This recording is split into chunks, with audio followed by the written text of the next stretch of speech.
Gente, bom dia. Que honra fazer parte dessa mesa.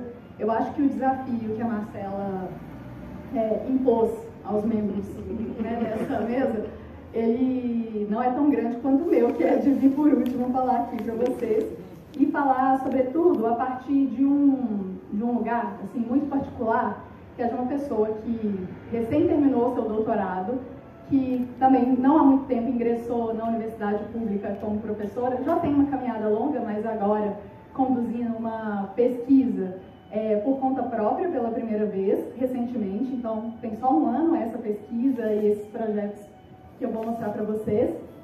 E então agradecer muito esse convite e realmente fico honrada de fazer parte. Pode passar, por favor. Acho que eu mesmo posso falar.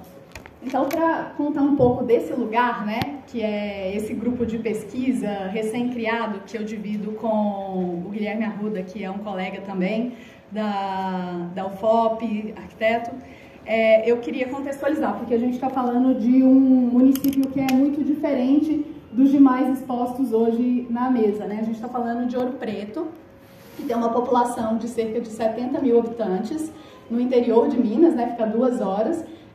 Eu acredito que boa parte de vocês conhece, né, pela questão histórica toda, mas é importante situar isso para contar talvez um pouco dessa incipiência dos dados que eu vou trazer aqui, enfim, né, das informações que ainda não estão completamente sistematizadas. A gente está caminhando e aprendendo a partir desse início de pesquisa e extensão. Então, lá na UFOP, a gente tem um departamento de arquitetura, então a gente não tem uma escola, é um departamento que surgiu de um curso de engenharia, então a gente ainda tem um corpo docente muito dos engenheiros, o que pode ser positivo, mas lá a gente ainda tem, né, uma estrutura muito do desenho técnico, da geometria descritiva, enfim, uma engenharia muito engessada. A gente está situado na Escola de Minas, então a gente é um corpo estranho dentro dessa estrutura da universidade, embora a gente tenha muito espaço de diálogo, né, com cursos recém-criados, como o da engenharia urbana, por exemplo. E aí, motivada, né, pela finalização do doutorado que aconteceu há cerca de 2 anos, eu falei assim, bom, eu quero continuar pesquisando o tema das moradias populares, que era um assunto que eu estava estudando no doutorado, especificamente políticas públicas em autogestão, aqui em Belo Horizonte, né, fazendo uma revisão do histórico do orçamento participativo de habitação, que surgiu aqui na década de 90 e depois nos anos 2000 com o programa Crédito Solidário. Eu falei, como que eu encaminho isso em Ouro Preto, nessa estrutura, né, contraditória lá da Escola de Minas? E aí a gente, de alguma maneira, abraçou essa ideia do mutirão aí, com todas as contradições que tem o nome mutirão, né, do trabalho gratuito, do esforço. E aí fico muito contemplada pela fala da Thaís, né, quando fala desse lugar da universidade, que não é exatamente da assessoria. Então também falo desse lugar que o que eu vou mostrar aqui para vocês e o que eu estou discutindo aqui não é exatamente assessoria técnica, embora já tive também nesse lugar no passado. E então o mutirão ele faz, né, pesquisa sobre moradias populares. A gente estuda especificamente os impactos desses aluguéis temporários, especificamente do Airbnb na cidade, né, que vocês podem entender que numa cidade histórica como Ouro Preto, numa população de 70 mil habitantes, tem um impacto significativo. Então o Guilherme, em específico, ele estuda isso. A gente agora aprovou, tem 6 meses, um projeto de extensão em pedagogia socioespacial, que é para esse território que eu vou trazer hoje, que é um estudo de caso da ocupação Chico Rei. Só existem 2 ocupações na cidade, é uma ocupação com 50 moradores, então uma ocupação pequena, de novo para caracterizar esse lugar de qual eu falo, né, e de onde eu falo. E então, para demonstrar essa ocupação a partir do plano popular, que a universidade foi uma apoiadora, ela não foi a incentivadora do plano popular, embora a gente tenha tido, né, um papel bastante ativo nessa produção, mas ela foi uma apoiadora, uma parceira da assessoria técnica dos moradores da ocupação, né, e dos demais parceiros nesse processo. Então, vou pontuar aqui um único caso. Eu acho, né, que as demais falas elas foram mais abrangentes, a minha vai ser mais pontual, para explicar, inclusive, né, esse lugar, de novo, do início da pesquisa. Por favor, Luciana. Bom, então, Ouro Preto, que está no imaginário aí de todo mundo, como essa cidade patrimônio, com um riquíssimo acervo barroco, cultural, arquitetônico, é a cidade do país com mais áreas de risco, né? E aí, quando a gente está falando de conflitos, desafios socioambientais, não tem como, né, falar desse lugar sem trazer esse dado, que é um dado recente, né, do Serviço Geotécnico do Brasil, que caracteriza, então, a cidade como sendo a de mais alto risco do país. E aí, obviamente, não coincidentemente, a gente tem as moradias populares, né, os territórios populares, a população de baixa renda, obviamente residindo exatamente nesses lugares. Esse é um mapa, né? Então, muito do que eu trago aqui são informações de fontes secundárias, algumas coisas a gente já conseguiu produzir, mas quando, né, um dos desafios, e aí o desafio da pesquisa, da extensão, foi exatamente encontrar um lugar em que a gente não tem sistematização dessas informações, né? Aí, de novo, eu estou falando de uma pesquisadora quase isolada, lá em Ouro Preto, fazendo pesquisa, não estou falando de uma rede, né, de um grupo de assessoria já consolidado. A gente tem 13 alunos nesses projetos de pesquisa e extensão que fazem parte do mutirão, e a gente tem 2 bolsas de pesquisa, né? Uma de 300 e outra de 400 reais. Então, de novo, é esse lugar que eu estou falando. Então, muitos dos dados que eu vou trazer aqui, eles são também de outras fontes, e aí a pesquisa ela se propõe a tentar mapear essas informações, sistematizar essas informações. E aí, recentemente, a gente está tendo, na verdade, o processo de revisão do plano diretor da cidade de Ouro Preto, já, né, muito desatualizado. E aí, na semana passada, saiu um caderno técnico com várias informações, e dentre elas, esse mapa, né, que caracteriza as EIs e identifica as áreas de risco. Então, aqui, obviamente, a gente já sabia dessa informação, mas agora a gente tem mapeado essa coincidência desses territórios populares com essas áreas de risco. Então, bairros como Taquaral, Alto da Cruz, Padre Faria, que são de uma população majoritariamente de baixa renda, são territórios autoproduzidos e também autoconstruídos em áreas mineradas da cidade de Ouro Preto. As áreas de risco, é importante dizer, elas se concentram principalmente na sede. A gente tem, né, diversos distritos, mais de 20 distritos em Ouro Preto, mas as áreas de risco elas se concentram sobretudo na sede, que é onde também a gente tem o maior déficit habitacional. E aí esse mapa, ele traduz isso, né, ilustra de alguma forma. Aqui, então, só para, mais uma vez, ilustrar e caracterizar a cara do risco na cidade de Ouro Preto, né? São essas áreas de alto e muito alto risco. São mais de 10% da população, mais de 10% da população é afetada por essa condição do risco geológico. E aí, né? Todo dezembro, janeiro, a gente tem inúmeras famílias removidas à força ou, né, se rearranjam ali em sistemas de coabitação para irem para situações que não são situações de fato determinadas, que eles vão conseguir alguma garantia. Algumas conseguem um aluguel social que, diga-se de passagem, é importante mencionar, o poder público conseguiu aumentar dos últimos anos de 400 para 500 e agora 700 reais, mas não se aluga nada por 700 reais em Ouro Preto, absolutamente nada. O que a gente tem são kitnets precárias, mofadas. A gente tem uma questão do mofo, que é importante assim na cidade de Ouro Preto, às vezes vira até uma piada entre as pessoas, mas que é importantíssimo. Então, da salubridade mesmo dessas construções que a gente está falando. E, no geral, quando se encontra alguma área super insalubre por 700 reais, são nas áreas de risco ou muito próximas a essas áreas de risco, né? Numa área aí que é coincidente a essa. Bom, então, os conflitos socioambientais mais explícitos que a gente vê no território mais abrangente, né, e não em específico, mas que são reflexos daquilo que a gente vai encontrar em campo na ocupação, são essas atividades minerárias passadas e presentes, né? Então, o sítio é conhecido como um queijo suíço, está todo retalhado por essa mineração e uma dependência dessa mineração, sobretudo nos distritos. A ausência de políticas públicas eficazes.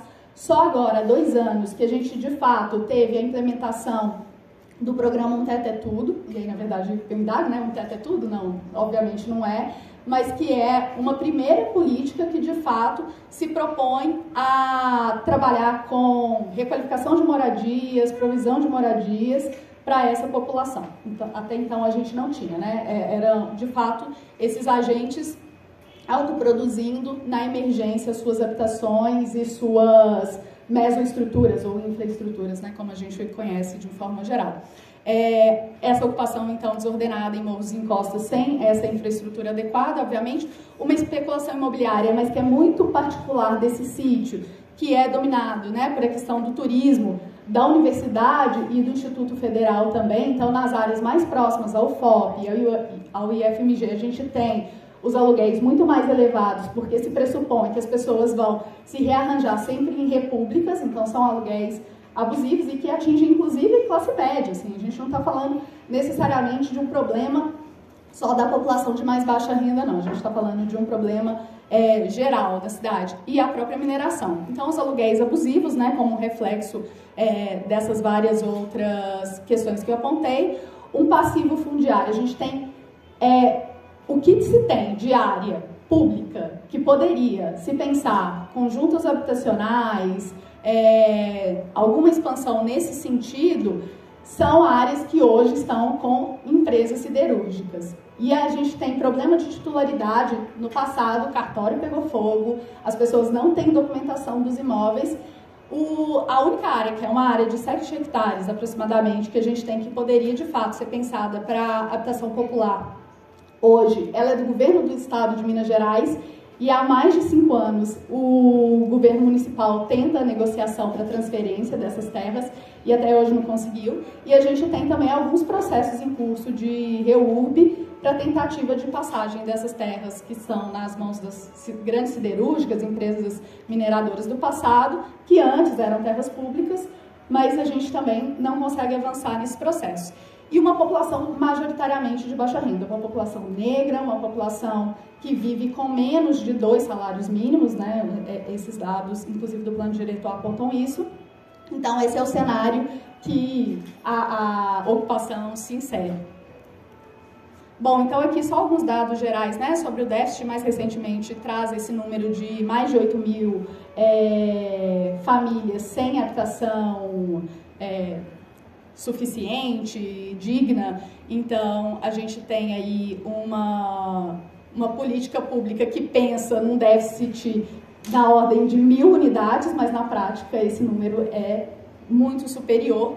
E aí, essa política pública que está em curso agora, ela está pensando essa área, que é essa área das terras da antiga FEBEM, né, que é essa região que eu falei, que tem uma possibilidade de expansão e criação de conjuntos habitacionais, como faixa 2 e faixa 3 do Minha Casa Minha Vida. Então, também não está sendo priorizado a população de baixa renda, está sendo priorizado aí, né, Minha Casa Minha Vida para as faixas mais altas. E as poucas habitações que até agora já foram produzidas, cerca de 80, elas estão sendo pensadas nos distritos, e aí em conversa com agentes do poder público, eles falam que não tem problema que essa população vá para os distritos, embora seja uma população residente na sede, porque é uma região que está se valorizando e que essas pessoas vão poder vender essas unidades habitacionais valorizadas, então, né, colocando aí o valor de troca como sobreposto ao valor de uso de fato. Então, é uma política pública que, de fato, está pensando em números e, né, como todas as outras que a gente já viu e vivenciou aqui no país, em detrimento dessa questão, de fato, da dignidade desses moradores. Bom, e aqui os movimentos, né, que surgem em contestação a esse cenário dramático de mazelas que a gente vivencia em Ouro Preto há muitos anos. A gente tem 2 ocupações, como eu mencionei, né? Essa Sítio do Capão Amarelo, que é uma ocupação circunscrita num dos bairros da cidade, do Padre Faria, e a ocupação Chico Rei, que já aconteceu no passado nesse terreno que eu mencionei, das antigas áreas da FEBEM, e hoje acontece num terreno muito bem situado, que eu vou mostrar para vocês, inclusive uma área de interesse social. Pode passar. Bom, então a ocupação Chico Rei, ela surge no bojo aí desses problemas todos, desses conflitos, né? Luta por moradia na cidade, pratica ações insurgentes diversas para combater e denunciar o déficit habitacional, conta com uma participação protagonista da população de baixa renda, e ela busca, para além de políticas públicas habitacionais, né, convencionais, assim por dizer, ou hegemônicas, busca políticas públicas em autogestão. E aí, quando isso foi mencionado numa assembleia, eu já trabalho com a ocupação Chico Rei desde 2018, quando isso foi mencionado numa assembleia, e partiu deles, eu falei assim, bom, então eu acho que eu tenho um trabalho a desenvolver aqui, porque esse histórico da política habitacional de autogestão de Belo Horizonte, de alguma maneira, ele pode me servir aqui para que a gente juntos possa pensar uma política habitacional autogestionária, inclusive de questionar o que é uma política pública em autogestão, né? A partir de todas as contradições que são inerentes à ideia de uma autogestão dentro da institucionalização, né? Que é uma contradição não pequena. Aqui é a fala de uma moradora, vou tentar ser breve, então vou passar. Então, o histórico da ocupação, que se inicia em 2015, então a gente já tem uma ocupação há quase 10 anos, ela vai para essa área, que é uma área que até então não tinha visibilidade nenhuma na cidade, embora bem localizada, próxima ao centro histórico, ao acesso a esse centro histórico.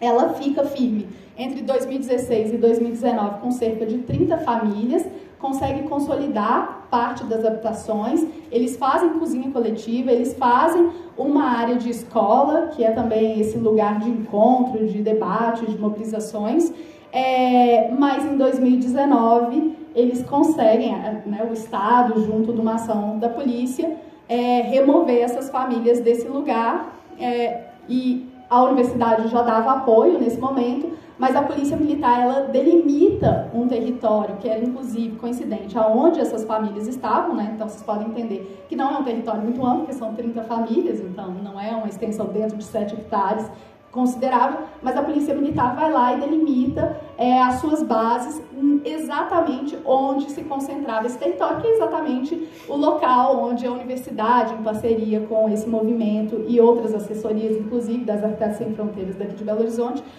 identificou como sendo aquela área mais interessante para que eles se estabelecessem, né? Então, um território com uma região um pouco mais plana, fora dos limites das áreas de preservação permanente diversas que se encontram, então tem diversas nascentes, curso d'água, enfim, matas. Pode passar. Bom, então, e aí já caracterizando um pouco a ocupação, é uma ocupação que ela, além da questão da moradia, ela luta por outras questões da cidade. Ela ocupa as plenárias do plano diretor, nessas discussões todas, nas oficinas pseudo-participativas que estavam tendo, né, até agora. A ocupação, ela tem uma posição muito presente e protagonista nessas discussões. Pode passar. E uma luta que foi encampada também há 2 anos, quando teve a privatização das águas em Ouro Preto, foi o do Fora Saneouro. Saneouro, então, é essa empresa privada, né, que fez esse processo, né, junto, né, obviamente, com a anuência aí do Poder Público Municipal de privatização das águas, com um serviço horroroso, totalmente questionável e com preços muito abusivos. Antes, né, a população pagava uma taxa mínima para água e esgoto e, de repente, passa uma família com 3, 4 pessoas a pagar mais de R$400 de água e esgoto por mês.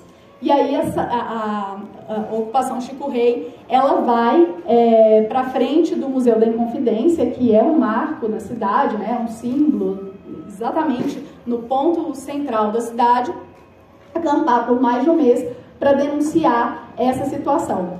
E aí a gente consegue entender que a luta por moradia, ela não está restrita de fato só à habitação, né? A gente fala muito desse fecho dos direitos a partir da moradia, né, o que se abre, e aí de fato a questão da água, ela é premente importantíssima, e aí a ocupação, ela tem também de novo um protagonismo importante durante esse processo de combater a atuação da Saneouro.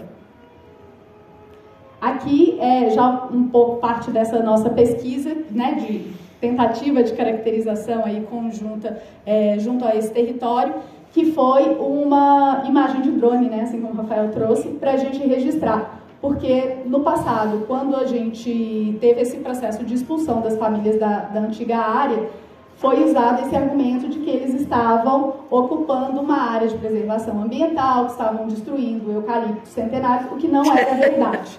Como sempre, esses argumentos são utilizados. Então, a primeira coisa que a gente fez, quando soube que a ocupação tinha ido para um novo território, foi: vamos pegar um drone emprestado, aí os amigos engenheiros lá serviram, né, nesse sentido, e a gente fez um registro para conseguir, então, registrar de fato, né, essa situação que não só eles não estão ferindo nenhum aspecto ambiental ou até mesmo da legislação, né, se fosse pegar aí os parâmetros urbanísticos, eles estão num adensamento muito mais baixo do que se poderia, como pelo contrário, eles estão fazendo práticas aí, inclusive urbanas, né, tem um aspecto rural e urbano muito forte da ocupação, que é de preservação. Essas práticas todas, elas convergem para atuações que são, pelo contrário, de melhoria da capacidade ambiental dessa localidade.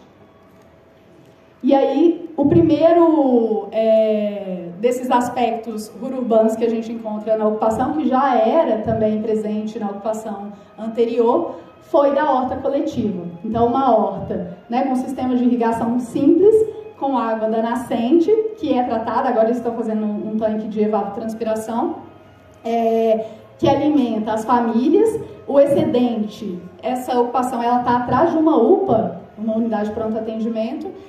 O excedente era doado para as mães e para as famílias que utilizavam a UPA, então não só alimenta, né, as pessoas da própria ocupação, mas também as pessoas ali próximas da comunidade. Hoje existe um projeto de farmácia viva, a gente, vou mostrar, né, fez um mutirão de reorganização, de ampliação dessa horta com apoio da OCA, que é a cooperativa que puxou o plano popular. Pode ir. A gente tem também lá, já presente nesse território, né? Então, de novo, a partir do que a Marcela nos propôs, né? O que existe nesses territórios? Esses territórios, eles não são varridos, destituídos de caracterização. Eles já contam com questões importantes. A gente tinha tratamento de água, que aí foi, de alguma maneira, uma parceria da universidade com o Departamento de Engenharia Urbana. Então, eles não dependem da Sanioro. Hoje, eles contam com a água limpa, tratada, e aí tem um processo, inclusive, de troca de conhecimentos importante, né, que é de capacitação. Eles começaram a produzir alguns filtros também para venda. Enfim, então a gente encontra esse território com essas águas tratadas já. Pode ir. Uma cozinha comunitária que, por muito tempo, funcionou fornecendo 4 refeições por dia por um valor mínimo. Eles recolhiam, se eu não me engano, eram 20, 25 reais por mês para produzir comida de qualidade, uma comida boa, inclusive porque ao longo do plano popular a gente teve, né, a possibilidade de experimentar. Eles criam galinha, eles têm pavão, eles têm os cachorros presentes. Então, é esse lugar. E aí, uma fala da Clarice, que faz parte, é uma aluna que faz parte do mutirão, que diz, né, não houve derrubada de árvores, poluição de rios ou expulsão de ninguém, apenas o desejo pelo mínimo, o direito à moradia assegurado pela Constituição. Então, de novo, para a gente reforçar esse caráter, né, de não só eles não estão ferindo nenhum dos princípios, pelo contrário, eles estão requalificando esse território que até então estava ocioso. Pode ir. Bom, os desafios, então, mais presentes quando a gente chega nesse território há 2 anos, foi o de uma grande desmobilização do movimento, embora, né, eles sejam muito ativos nessas manifestações, nas assembleias plenárias da Câmara, do próprio plano diretor. A gente viu um grupo bastante desmobilizado em relação àquele grupo que a gente viu no passado, quando eles ocuparam pela primeira vez as terras da FEBEM. Uma ascendência de lideranças que estão dentro do poder público, vereadores, alguns que são secretários, que acaba tendo esse conflito, né? As dinâmicas de poder, inclusive, elas são analisadas dentro da pesquisa, mas que é um grande problema, e a gente sabe dessas posições e recursos diversos, mas no caso dessa ocupação, a gente tem uma influência muito pesada de uma tentativa de cooperação a partir da institucionalização a qualquer custo. Então, a ocupação, para existir, ela precisa pedir a anuência do poder público, que é contrária à ideia de uma ocupação, né, a insurgência. Então, essas lideranças em específico, elas influenciam de uma forma bastante difícil esses processos dentro do território, de uma, inclusive, força do movimento para permanecer naquele território, que seria possível, pelo menos no nosso entendimento. A insegurança de permanência nesse atual território, que está sendo pensado para a expansão dos equipamentos de saúde, e aí esse conflito, né? O que importa mais? Habitação social, equipamento de saúde, e coloca dessa forma como se tivesse que ser escolhido entre uma coisa e outra. Então é um desafio muito grande e que, inclusive, os ocupantes, eles acabaram, de fato, incorporando. O conflito fundiário nessas áreas prospectadas, né, para uma futura expansão e assentamento definitivo dessa ocupação. Então, a gente não tem terra para colocar essas pessoas até agora, não tem terrenos públicos para, de fato, pensar, a menos que a gente pense eles nos distritos, mas aí fere por completo essas relações, né, já enraizadas nesse território da sede. E uma limitação do imaginário socioespacial, que eu fiquei com medo de colocar isso dessa forma, obviamente as pessoas sabem o que elas querem, mas o que a gente discute muito dentro do grupo de pesquisa é o que elas podem querer para além disso, né? Então, quando a gente fala, né, de limitação do imaginário socioespacial, é incentivar essas pessoas, a partir de referências, repertório, daquilo que elas podem querer para além daquilo que elas já sabem. Bom, e aí, durante a pesquisa, levantando essas informações todas, no primeiro momento, as pessoas falaram, a gente não pode ficar aqui, a gente não pode continuar, porque esse terreno está sendo pensado para a expansão da UPA e etc. A gente se depara com um decreto recente, de 2022, que fala que a área é a habitação de interesse social. O território onde eles estão hoje é a área de habitação de interesse social. Então, como que eles não podem permanecer num território que está sendo previsto para habitação de interesse social? E aí a gente leva esses mapas para conversar com essas pessoas e fala assim, bom, a gente tem essa informação, não sei se vocês sabem, e de fato ninguém sabia, inclusive essa liderança omitia essa informação, né, porque é um apoiador do governo, e essa dificuldade de conseguir compartilhar essas informações em meio a esses conflitos de posições e interesses diversos que existem aí em relação à assessoria, à universidade e às lideranças. E aí essa caracterização que eu trago aqui, ela foi feita a partir do Plano Popular. Como eu disse, esse Plano Popular não partiu da universidade, embora a universidade ela tenha dado uma contribuição que quando a Monique, que acho que está até trabalhando com o pessoal de São Paulo, me procurou, eu trabalhava com ela aqui na ASF, na Arquitetas Sem Fronteiras, ela falou assim, olha, a gente está com o edital do CAL, de ATIS, buscando fazer uma atuação em Ouro Preto. Onde você acha que é interessante? Eu falei, bom, tem ocupação de Ouro Preto, que é a ocupação Chico Rei principal, por que não trabalhar lá? E a gente foi para uma reunião com o poder público para conversar sobre essas possíveis parcerias, entendendo aí, né, que o que a gente está visando é uma política habitacional, não é que essas pessoas permaneçam, né, de forma indefinida nesse território autoproduzido, mas que elas contem, de fato, com o Estado. E aí, numa conversa com o poder público, eles falam assim, não, ocupação Chico Rei não, eles estão muito desmobilizados, não vai funcionar. E aí foi a hora que a gente virou e falou assim, bom, então é lá que a gente tem que atuar mesmo. E aí, eu e Monique conversando, a gente de fato acabou pensando o Plano Popular para essa ocupação e não para o território sugerido pelo poder público municipal, que era um lugar já consolidado, né, que as pessoas já tinham ali relações mais firmes e que conseguiriam se virar de alguma maneira.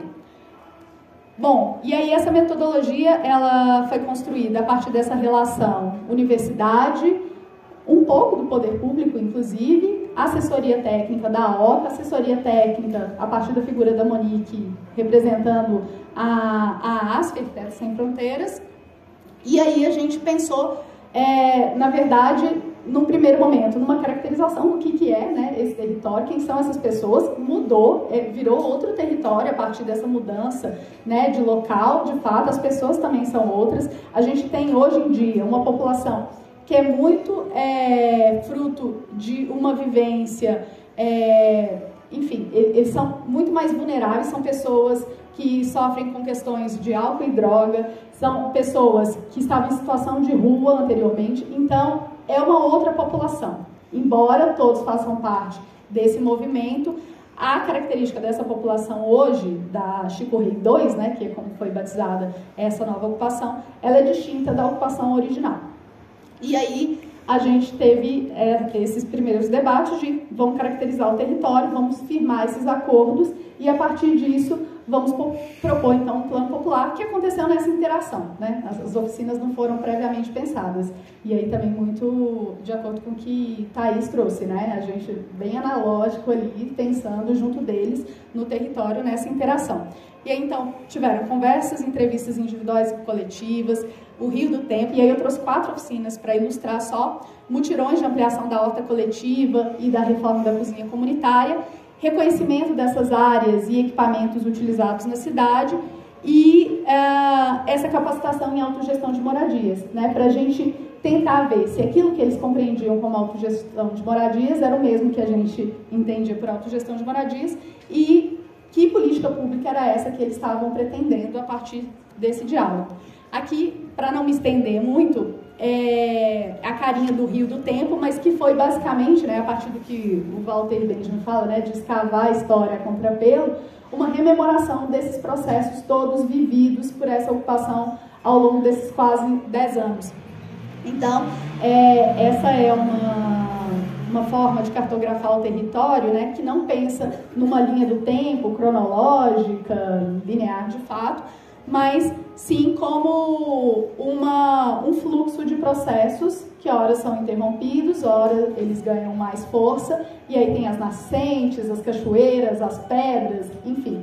É uma metodologia que o pessoal da OCA trouxe, que é da Associação Brasileira de Agroecologia, né? Então eles adotaram essa metodologia e foi muito interessante porque, de fato, as pessoas desenharam, a gente descobriu aquelas pessoas mais aptas ao desenho, outras menos, então foi bem interessante, no final teve esse produto. Depois as entrevistas itinerantes, que foi basicamente uma conversa no território, inclusive uma forma de aproximar as próprias pessoas que estavam ali, e aí eles foram apontando, né, a moradia individual e os equipamentos coletivos, nos contando dos problemas particulares, mas dos problemas gerais também, né, aquilo que afetava o todo, muitos conflitos relacionados à gestão desses equipamentos coletivos, então tem banheiros, a cozinha comunitária que eu mencionei, o cuidado com os animais e a horta, mas que ficava a cargo de umas poucas pessoas. E aí, durante essa entrevista itinerante, isso ficou mais explícito. As pessoas, elas contaram um pouco dessa carga, desse processo, né, que ficava com algumas delas, e foi um processo que, de alguma maneira, também a gente sentiu que aproximou eles como moradores. Pode passar. E aí, essa oficina que aconteceu na UFOP, por um pedido deles, eles falaram assim, bom, vocês são da universidade, vocês vêm aqui, vocês ficam conversando com a gente, mas como que é o lugar onde vocês trabalham? O que vocês fazem? E aí a gente teve essa ideia de levá-los, né, para a universidade a pedido deles também, para fazer essa oficina, que foi a partir daquela foto, né, de drone que a gente conseguiu capturar, e a partir das oficinas anteriores a gente conseguiu identificar melhor quais eram os equipamentos e como que eles lidavam com essa gestão cotidiana, né, do território como um todo, e a gente identificou então os animais, a cozinha, os conflitos, a água, a luz, as reformas, as ampliações, a questão do carro, a questão das crianças, mapeou isso de alguma maneira, levou esses ícones e falou assim, bom, então vamos conversar sobre o que acontece hoje e sobre o que vocês estão pretendendo para o futuro. E essa conversa, então, ela assumiu que a autogestão ela já está sendo praticada. A autogestão não é só via política pública, né? O que eles fazem, na verdade, é uma autogestão, inclusive, se a gente for pensar, né, no conceito do Lefebvre, mais pura e autêntica do que essa autogestão via institucionalização. E aí essa conversa também, ela explicitou ainda mais esses conflitos que eu já tinha mencionado, deixou mais claro o que eles pretendiam para o futuro dessa ocupação, né, a partir dessa busca por política pública, por moradia digna. Pode passar.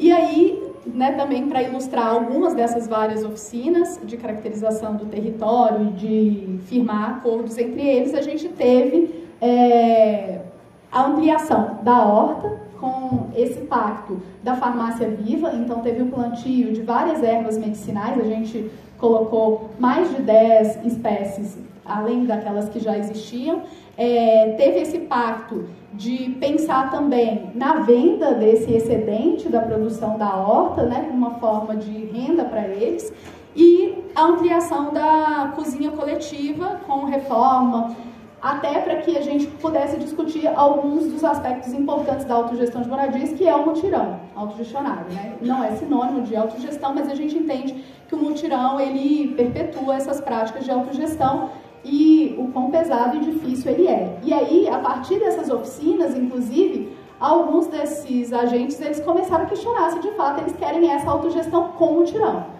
Eles falam assim, bom, isso daqui já foi difícil demais, será que a gente tem capacidade organizativa? Será que a gente tem mão de obra? E aí, isso foi um questionamento derivado dessa pequena prática pontual de reforma da cozinha e da horta. E aí, por fim, as várias propostas e reivindicações, demandas deles, que incluem, por exemplo, uma maior pontuação dentro da política do Um Teto é Tudo para aquelas pessoas que fazem parte dos movimentos de luta por moradia na cidade. Hoje em dia, essa política, ela inclusive não prevê esses agentes que fazem parte de ocupação como possíveis beneficiários da própria política pública. Então, eles não só querem ser reconhecidos, mas que também esse movimento deles, né, por luta por moradia, seja reconhecido com uma pontuação maior dentro lá da lista, da fila da habitação existente. Além disso, eles falaram de custos de capacitação, de mão de obra, né, com essa possibilidade de geração de emprego e renda, enfim, da presença desses empreendimentos em áreas supridas de infraestrutura, que pode parecer óbvio, mas que a gente entendeu ali no processo que, de fato, houve uma consciência do que eles podem querer para além daquilo que eles queriam inicialmente. É isso, gente. Desculpa se eu me estendi.